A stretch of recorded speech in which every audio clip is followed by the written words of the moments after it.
오늘 본문은 에베소 교회를 향한 바울의 고별 설교입니다. 에베소 교회가 여러분 어떤 교회죠? 바울이 3차 전도 여행 때 약 3년 동안 에베소라는 이 도시에 머물면서 전도하고 개척한 그런 교회입니다. 당시 2000년 전에 에베소라는 도시는 지금은 이제 유적만 남아있지만 굉장히 그 유적지를 가보면 화려했던 그런 도시. 2000년 전이지만 바닥이 얼마나 그 도시가 부자였는지 바닥이 모자이크 대리석 바닥이더라고요. 그 흔적이 남아있고요. 우리는 아스팔트를 깔지만 그 사람들은 모자이크로 된 그런 대리석을 깔 정도입니다. 주상복합단지가 있었고 뭐 아파트도 있었고 그렇거든요. 당시 그 에베소라는 도시는 지금 이제 터키에 위치해 있지만은 그때 당시 로마가 제국을 이뤘잖아요. 로마 제국 아시아 지역의 수도 역할을 했던 도시였어요. 따라서 바울은 그 에베소에 교회를 세워서 아시아 선교 거점 교회로 삼으려고 했던 것입니다. 그래서 그 에베소 교회를 선교 거점으로 삼고 그 주변에 있는 아시아의 도시들을 전도하려고 했던 것이죠. 그래서 3차 전도 여행이 총 6년인데 그 중에 3년을 그 에베소의 이 전도의 목회에 집중하고 심혈을 기울였습니다. 사도행전 쭉 읽어보시면 낮에는요, 이 두란노 서원이라는 곳을 이 철학 강의실인데요. 거기를 빌려서 제자 훈련에 집중했습니다. 하지만 여러분, 이 에베소라는 도시 자체가 워낙 우상 숭배와 타락의 도시였어요. 여러분, 그때 에베소, 2000년 전에 에베소 사람들이 섬기던 신이 바로 우리는 비너스라고 알고 있는데 그 비너스가 아프로디테라는 여신입니다. 아프로디테. 그 여신을 섬겼어요. 정확한 명칭이 아프로디테 여신입니다. 예. 그래서 굉장히 음란한 신이에요. 사랑의 신이다 그렇게 얘기하는데 그들의 그 예배 자체가 음란한 행위였습니다. 돈을 내고 들어가서 거기 있는 성창들과 음란한 행위를 하는 것 자체가 그들의 예배였습니다. 그러니까 에베소라는 도시 전체가 이 아프로디테 여신을 우상을 숭배하고 음란한 도시였고 항구 도시였기 때문에 또 그런 전도하기가 쉽지 않았습니다. 그러나 성령께서 바울과 함께 하시니 바울이 복음을 전할 때 기적이 많이 일어났어요. 에베소에 그래서 예수 믿는 사람들이 점점 많아졌어요. 도저히 복음이 들어갈 것 같지 않고 예수 믿을 것 같지 않은 그 도시에 바울이 복음을 전하자 사람들이 변화되기 시작하는 거예요. 많은 사람들이 예수를 믿었어요.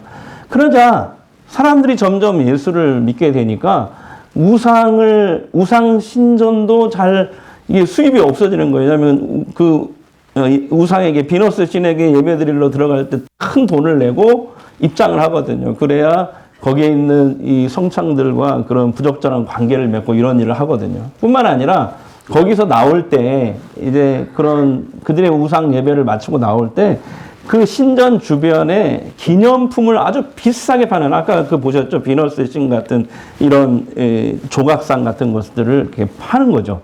굉장히 비싼 이 기념품을 파는 장사꾼들의 장사가 안 되는 거예요. 그래서 상인연합회에서 바울을 거짓으로 고발하고 죽이려고 막 폭동을 일으킵니다. 뿐만 아니라 그곳에 사는 해외 동포 유대인들도 이제 바울을 유대교의 변절자다 그래가지고 바울을 막 죽이려고 합세를 합니다. 그러니까 바울은 어쩔 수 없이 3년 만에 이 에베소를 떠날 수밖에 없게 되죠. 바울은 에베소를 떠나기 전에 장로님들을 세워요. 그래서 에베소 교회를 섬기게 합니다. 이 지도를 한번 보겠습니다. 이 지도를 보시면 여러분 눈을 크게 뜨고 보셔야 됩니다. 바울은 그래서 이제 에베소를 떠나서 잠시 유럽으로 건너갑니다. 우리 지난주에 배우셨죠? 2차 전도 여행 때 유럽으로 전도를 했잖아요. 성령이 그쪽으로 인도해서. 그래서 이제 유럽에 개척한 교회들을 쭉 돌아봅니다. 그리고 그 후에 이제 다시 예루살렘으로 돌아오려고 합니다. 바울이 예루살렘으로, 그러니까 약 6년간의 3차 전도 여행을 마치고 예루살렘으로 다시 돌아오려고 했던 이유가 두 가지인데요. 첫째는 예루살렘에 큰 흉년이 들었어요. 그래서 많은 사람들이 굶어 죽는 일이 발생했거든요. 그래서 바울은 지금 저 아시아에서 바울이 개척한 교회, 그리고 유럽에 있는 바울이 개척한 교회들을 이렇게 돌면서 구제 헌금을 모금을 했어요. 그래서 그 구제 헌금을 예루살렘 교회에 빨리 전달하고 싶었거든요. 사람들이 막 굶어 죽어가니까. 그래서 이제 전도의 6년을 마치고 예루살렘으로 빨리 가고 싶었던 거죠. 그리고 바울이 예루살렘으로 가고 싶었던 두 번째 이유는 뭐냐면, 예루살렘에서 이 구제헌금을 전달하고 어디로 가고 싶었냐면 로마 제국의 심장인 로마라는 도시로 가고 싶었던 거예요. 거기 가려고. 왜 그러냐면, 여러분 그런 말이 있잖아요. 속담에도 모든 길은 로마로 통한다. 2000년 전에 이 로마는 전 세계를 지배하기 위해서 반란이 일어나면 빨리 군대를 보내서 그들을 진압하려고요, 길을 굉장히 많이 잘 만들어 놨습니다. 그런데 바울이 로마가 만든 그 길로 다니면서 복음을 전했던 거예요. 사실 하나님의 놀라운 은혜 아닙니까? 근데 그때 당시 2000년 전에는 사람들이 지구가 네모나다고 생각했거든요. 그 땅끝이 있다고 생각했어요. 그 땅끝이 어디냐? 로마로 가서 로마가 길을 냈기 때문에 로마에서 그때 사람들이 생각하는 땅끝은 스페인과 포르투갈이라고 생각했어요. 그러니까 바울은 로마로 가야 땅끝으로 갈 수 있다고 생각했어요. 그러니까 바울은 뭐냐면, 주께서 내게 주신 사명, 내가 땅끝까지 이르러 내 증인이 되라. 나는 이 주님의 말씀을 이루고 싶었던 거예요. 그래서 이제 바울은 예루살렘으로 돌아가는 길에 마지막으로 에베소, 자기가 3차 전도 여행 6년 중에 3년을 심혈을 기울여서 개척하고 제자 훈련을 하고 복음을 전했던 이 에베소 교회를 그냥 지나칠 수가 없어요. 그런데 거기 하면 죽잖아요. 그러니까 어떻게 하냐면, 에베소에서 45km 떨어진 저 밀레도 보이십니까? 밀레도가 지금 성지순례를 이번에 가시는 분들이 가게 될 텐데, 터키에 있는데 가면 유럽풍으로 돼 있어요. 예, 아주 아름다운 그런 도시입니다. 근데 이 밀레도라는 곳에서 이제 이 에베소 장로들을 불러요. 그리고 마지막 고별 설교를 합니다. 네. 그게 오늘 본문의 내용인데요. 바울은 에베소 장로들을 모아놓고 이렇게 설교했어요. 여러분, 제가 에베소 교회 3년 개척하고 목회했을 때 제가 여러분들에게 보여준 거 기억나시죠? 오늘 성경에 보면 이제 그 앞에 부분 보면 나오는데, 내가 눈물과 헌신과 그리고 핍박받았지만 인내로서 교회를 잘 목회하고 섬겼던 거. 여러분 기억하시죠? 우리 장로님들이 앞으로 그렇게 에베소 교회를 섬겨주십시오. 네. 이 내용. 그런데 바울은 곧바로 에베소 장로들에게 아주 심각한 얘기를 꺼냅니다. 이런 얘기예요. 장로님들, 근데 제가 오늘 장로님들 뵙는 건 마지막이 될 것 같습니다. 이런 얘기를 하는 거예요. 왜냐하면 내가 그동안에 이렇게 여기 오기 전까지 여러 도시에서 성령께서 자꾸 저한테 뭐라고 하시냐면, 야, 너 이제 예루살렘으로 가게 되면 결박과 환난을 당하게 될 것이다. 이 말씀을 성령께서 여러 차례 저한테 주셨거든요. 그래서 오늘 장로님들의 얼굴을 보는 게 이게 마지막일 것 같습니다. 자, 22절, 23절 한번 보겠습니다. 시작. 보라, 이제 나는 성령에 매여 예루살렘으로 가는데 거기서 무슨 일을 당하는지 알지 못하노라. 오직 성령이 각성에서 내게 증언하여 결박과 환난이 나를 기다린다 하시라. 여기서 문제는 뭘까요, 여러분? 성령께서 지금 바울에게 여러 번 두 가지 모순된 음성을 들려주셨다는 거예요. 하나는 너 예루살렘으로 가야 돼. 근데 또 하나는 뭐냐면 너 예루살렘에 가면 고난을 받게 돼. 아니, 예루살렘으로 가야 된대요. 근데 거기 가면 결박당하고 환난을 당하게 돼. 그러니까 복음 전하는 일과 고난 당하는 일이 같이 펼쳐진다는 얘기거든요. 여러분, 하나님의 뜻이라고 만사형통하는 것은 아닙니다. 우리가 하나님의 일에 열심을 내고 이렇게 하나님의 일에 정말 믿음으로 살려고 그러고 순종하면 고난이 없다는 것도 거짓이에요. 오늘 사도 바울을 보면, 오늘 본문의 사도 바울을 보면 그렇지 않나요? 지난주 우리 살펴봤잖아요. 바울은 자신의 뜻대로 움직이는 사람이 아니에요. 자신의 마음대로 움직이는 사람이 아니에요. 언제나 성령의 인도하심을 기도로 구하면서 하나님의 뜻대로 움직이는 사람이었어요. 그런데 성령께서 지금 예루살렘으로 가려고 하는데 그 여정에 여러 번 바울에게 뭐라고 지시하는 게 뭐냐면 너 예루살렘을 가야 돼. 근데 거기 가면 너 고난을 받게 돼. 결박당하고 환난을 당하게 되거든. 여러분 하나님의 일을 한다고 해서 형통하지 않습니다. 항상 형통하지 않습니다.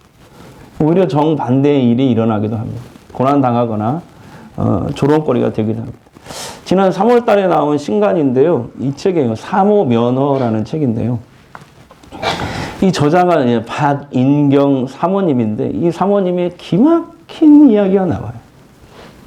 초등학교 교사였어요. 우리 교회도 초등학교 교사 선생님들 많잖아요. 초등학교 교사예요. 그러니까 교대 나와서. 그리고 상담학 박사 과정을 공부하셨어요. 그러다가 남편은 40대 초반에 굉장히 일산의 어느 큰 교회에 담임 목사를 부임하게 됩니다. 성공한 거죠. 남편도 성공하고. 예. 그런데 부임하고 2주가 지나서 교회 대신방을 하고 있는데 갑자기 급한 연락이 옵니다. 6살짜리 아들이 태권도 학원을 갔는데 그만 교통사고를 당했다는 거예요. 그래서 신방을 중단하고 부랴부랴 병원으로 갔더니 아이가 뇌사 상태에 빠진 겁니다. 가망이 없어요.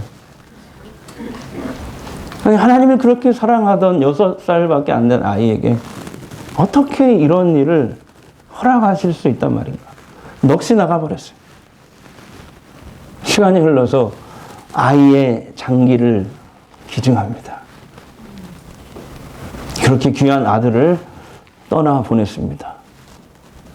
아픔을 이기고 목회 사역을 그래도 감당하는데 더 기가 막히게 뭔지 아세요? 몇 년 후에 남편 목사님이 갑자기 소천을 한 거예요. 아니 뭐 사고를 당했거나 병이 나서 좋은 게 아니라 갑자기. 우리 그런 말 많이 하잖아요. 밤새 안녕이라는 말 하잖아요.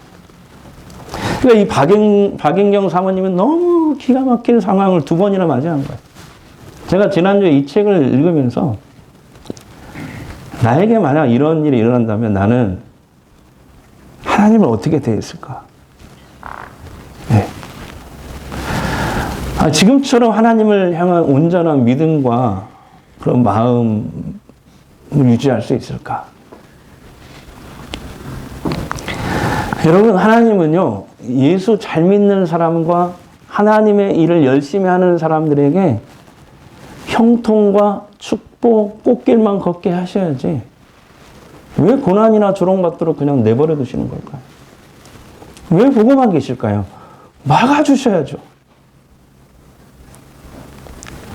하나님께서 예수 믿는 우리를 항상 축복, 형통의 길로만 인도한다면 여러분 좀 더 많은 사람들이 예수를 쉽게 따라갈 수 있지 않을까요?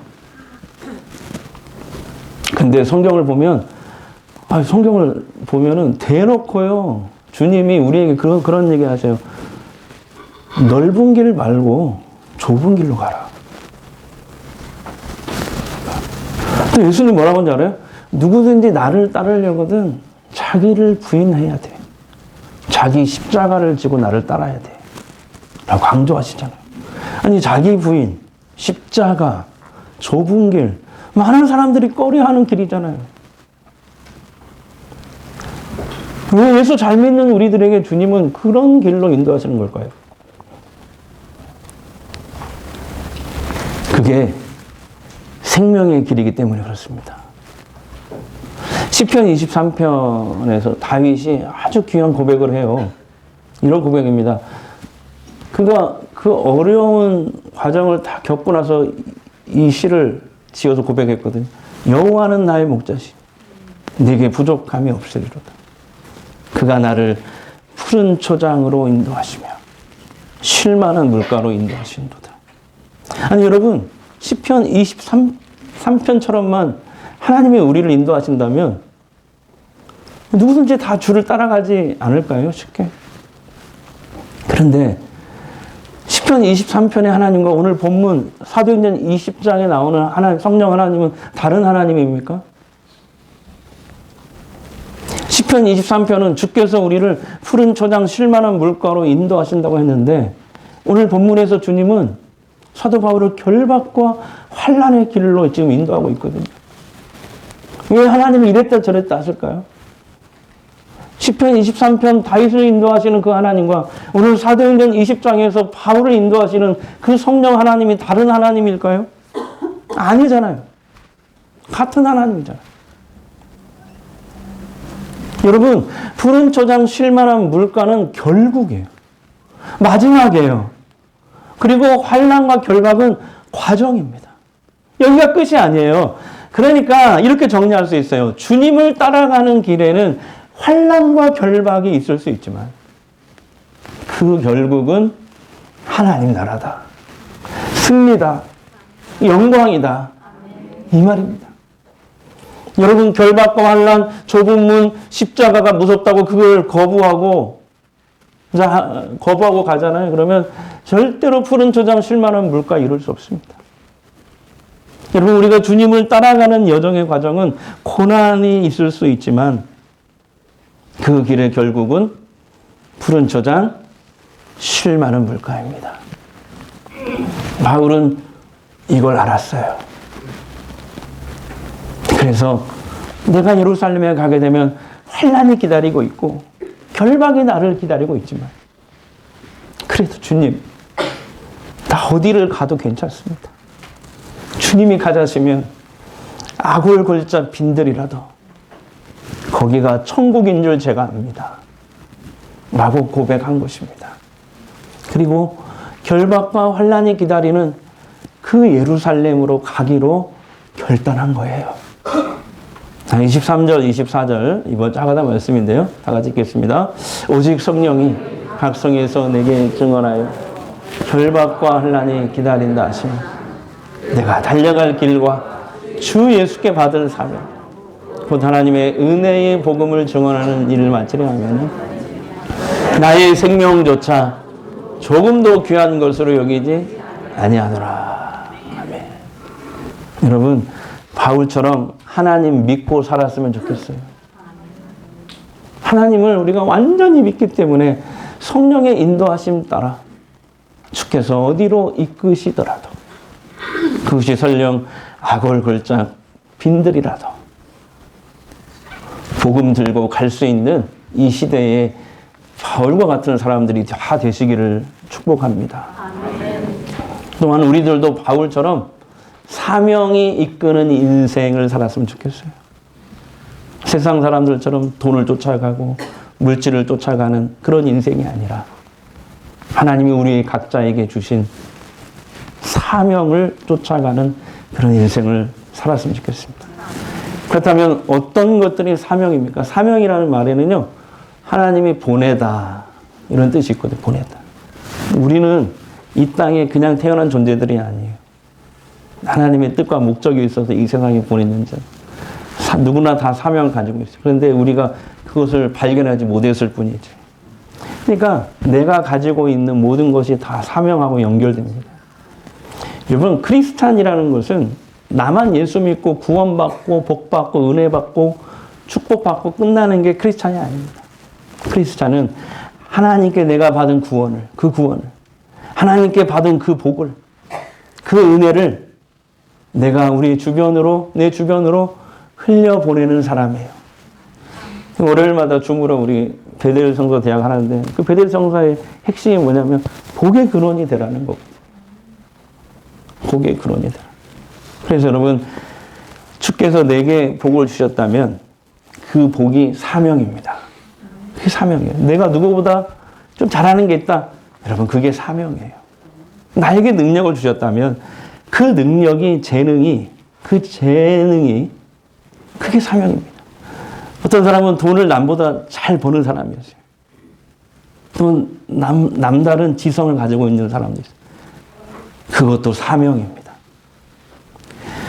우리가 어느 자리에 앉느냐 이것보다 무엇을 위해 그 자리에 앉아 있는가를 우리가 늘 확인해야 됩니다. 그리고요, 남다른 아픔을 경험했다면 그 아픔도 사명입니다. 비슷한 아픔을 겪은 사람들을 위로해주고 공감해주고 도울 수 있기 때문에 그렇습니다. 아까 사모 면허를 쓰신 그 박인경 사모님, 6살 아들을 사고로 잃고 또 몇 년 후에 남편 목사님까지 갑자기 소천하셨잖아요. 이런 기가 막힌 상황을 겪은 뒤에 시간이 흘러서 어느 날 이제 사모도 아니죠. 일반 평신도로 기도 중에 기도하는 중에 하나님이 말을 걸어오더래요.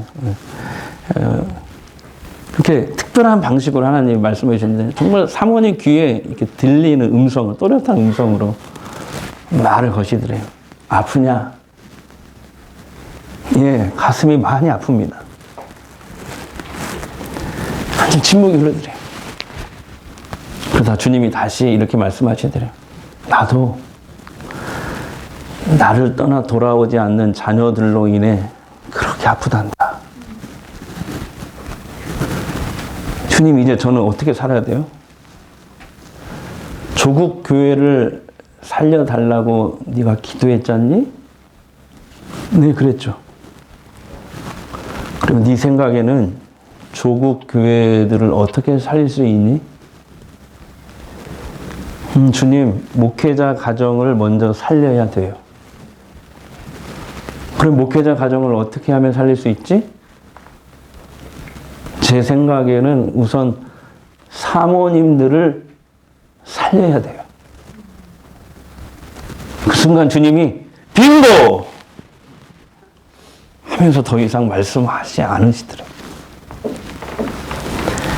이 책에 이렇게 나와요. 박인경 사모는 자신의 인생 정말 고통스러운 그 순간에 주님이 찾아와 주셨다.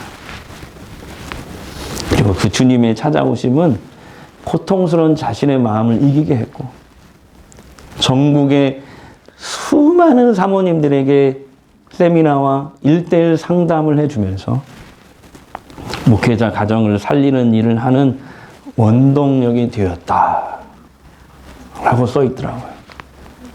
그렇습니다. 여러분, 아픔을 겪고 나면 나와 비슷한 아픔을 겪는 사람들이 눈에 들어오기 시작합니다. 아픔이 아름답게 승화되어서 사명이 될 수 있는 것입니다. 하나님이 우리에게 고난을 주신 이유는 뭘까요? 특히 아까 얘기했잖아요. 하나님 잘 믿는데 아니 형통과 꽃길 축복만 주셔야지 왜 고난과 힘듦의 이런 상황들이 계속되는가? 라는 질문은 사실 우리 모두가 보편적으로 가지고 있는 그런 질문입니다. 여러분, 그 답을 찾아야 되겠죠? 성경에 보면은 여러분 그거 아셔야 돼요. 나만 힘들고 고통당하는 것 같죠? 근데 아니에요. 우리가 안 믿는 사람이나 믿는 사람이나 인생 살면서 누구나 시련과 고난을 겪게 돼 있습니다. 위로가 되지 않나요? 나만 당하는 게 아니에요. 그 이유가 뭐냐면 성경은 이렇게 말합니다. 최초의 인간 아담이 타락한 이후에 세상에 죄가 시작이 되었고 그 죄가 유전이 되어 이제 모든 인간은 그 죄 때문에 그 죄악 때문에 죽음과 죽음으로 가는 현상들을 겪고 있기 때문이다 라고 말씀합니다. 근데 고난의 문제는 우리가 죽을 때까지 해결이 안 돼요. 갑자기 언제든지 찾아올 수 있어요. 누구나. 근데 물론 우리가 그런 상황에서 하나님께 기도하면 하나님이 그 힘든 상황을 바꿔주시기도 합니다. 그래서 주님이 너는 내게 부르짖으라고 하잖아요. 근데 기독교 신앙에는 그거보다 더 중요한 게 있어요.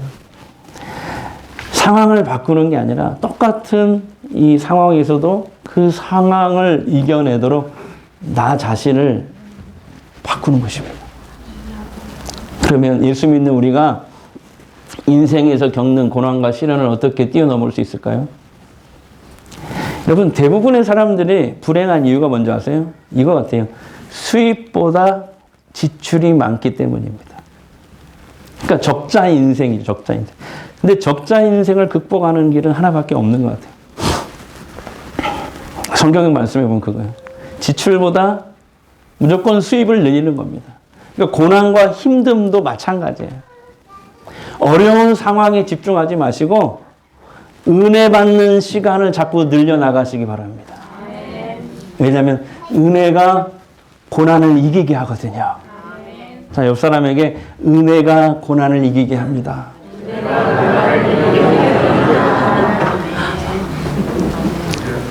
은혜의 시간을 늘려는 게 뭐예요?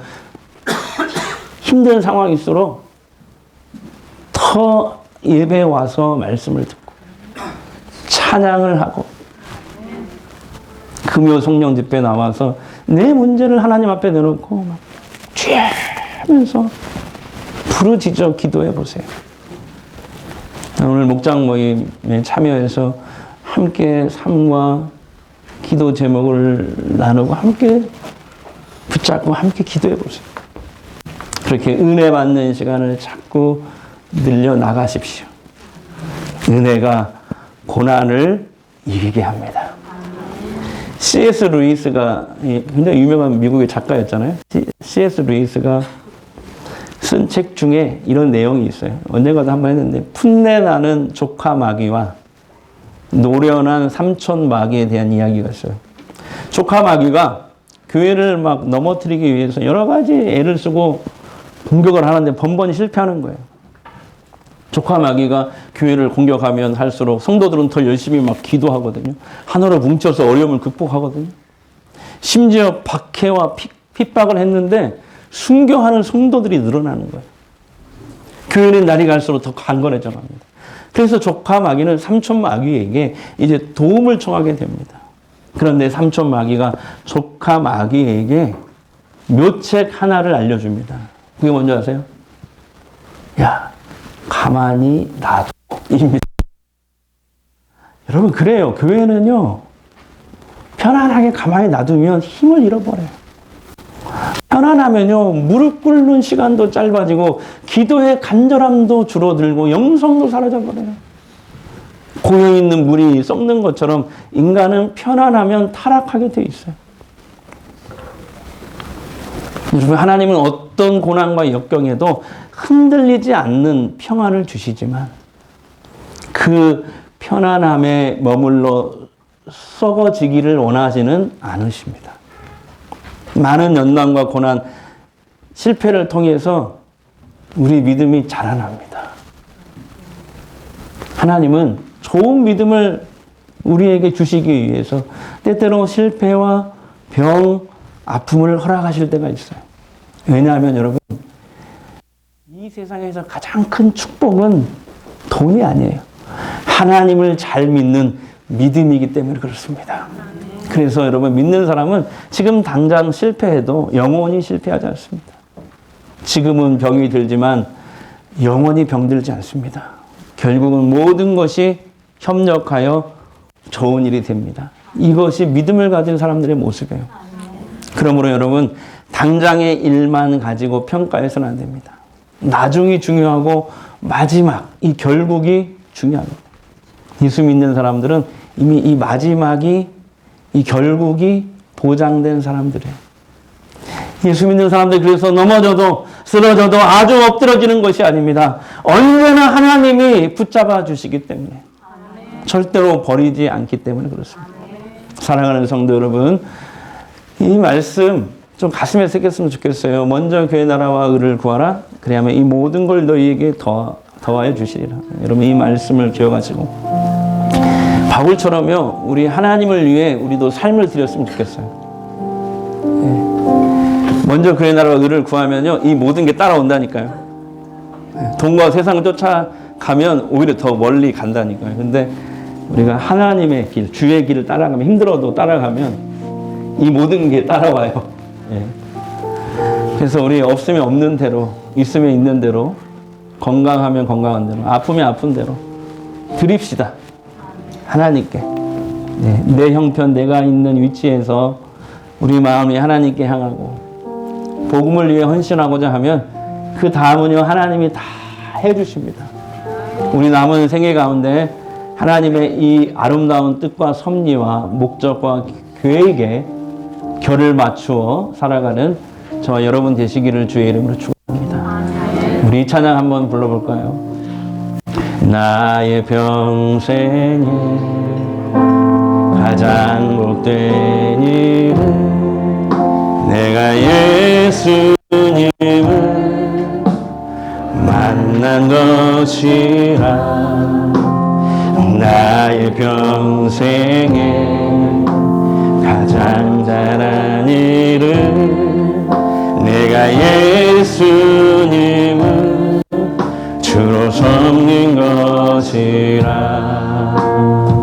이 세상 살 동안, 이 세상 살 동안 내가 걷는 길이 때론 험하여서 넘어질 때도 주의 가면 나를 붙드시니 나는 예수님만 주로 섬기며 살리. 나는 주님을 섬기는 것에 후회하습니다. 내가 거주는 시간 나 주의 은혜니 내가 걸어갈 모든 날도 주만 섬기며 살리. 모든 예수를 부르며 살아가리라. 이것이 나의 간증이요 이것이 나의 찬송일세. 나 사는 동안 끊임없이 구주를 찬송. 이것이 나의 찬송이요. 아멘. 이것이 나 간증이요 이것이 나의 찬송일세. 나 사는 동안 끊임없이 구주를 찬송 하리로다. 아멘. 이 시간 우리 한번 통성을 기도하는데요, 여러분 하나님의 일을 한다고 해서 항상 형통하지는 않습니다. 오히려 정반대의 일이 일어날 수도 있어요. 하나님의 예수 잘 믿는 사람과 하나님의 일을 열심히 하는 사람들에게 형통과 축복, 꽃길만 걷게 하셔야지 왜 고난이나 조롱받들어 그냥 내버려 두시는 걸까요? 막아주셔야죠. 근데요,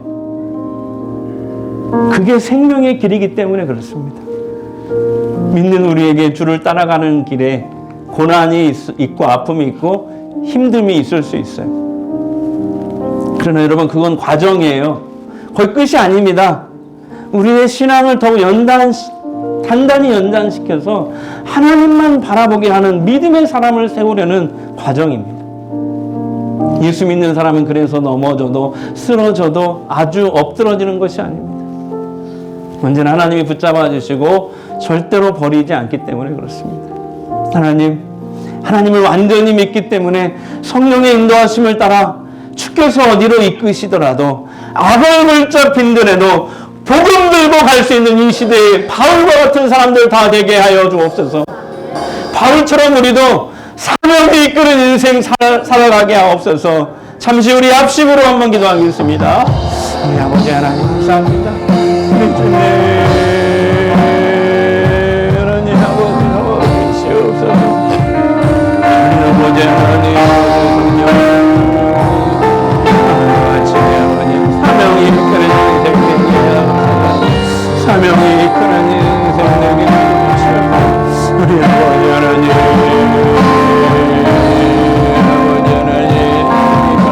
사명이 이끄는 인생 되게 하옵소서.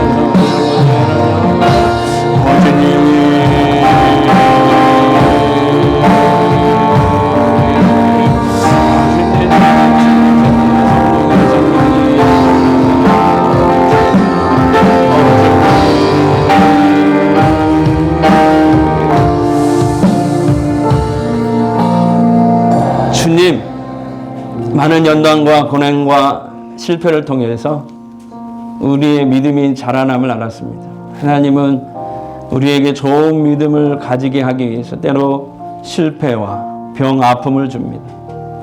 왜냐하면 이 세상에서 가장 큰 축복은 하나님을 잘 믿는 믿음이기 때문입니다. 그러나 믿는 사람은 지금 당장 실패해도 영원히 실패하지 않습니다. 지금 병들었지만 영원히 병들지 않습니다. 결국은 모든 것이 협력하여 좋은 일이 됩니다. 나중이 중요하고 마지막이 중요하고 결국이 중요합니다. 예수 믿는 사람은 이 마지막에 보장된 사람들입니다.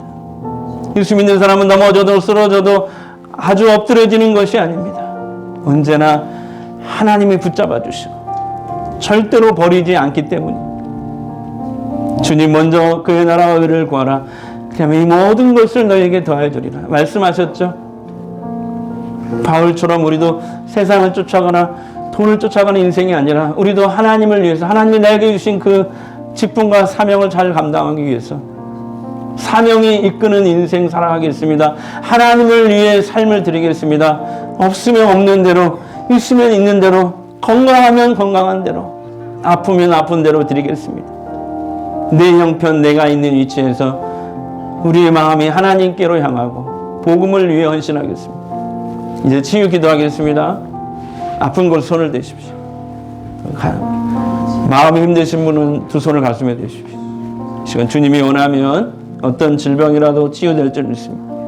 주님 아픈 내 몸과 마음을 만져주시옵소서. 회복시켜 주시옵소서. 성령의 기름을 발라주시옵소서. 하나님의 살아계심을 보게 하옵소서. 모든 질병과 가난과 고통과 저주는 떠나갈지어다. 사라질지어다. 소멸될지어다.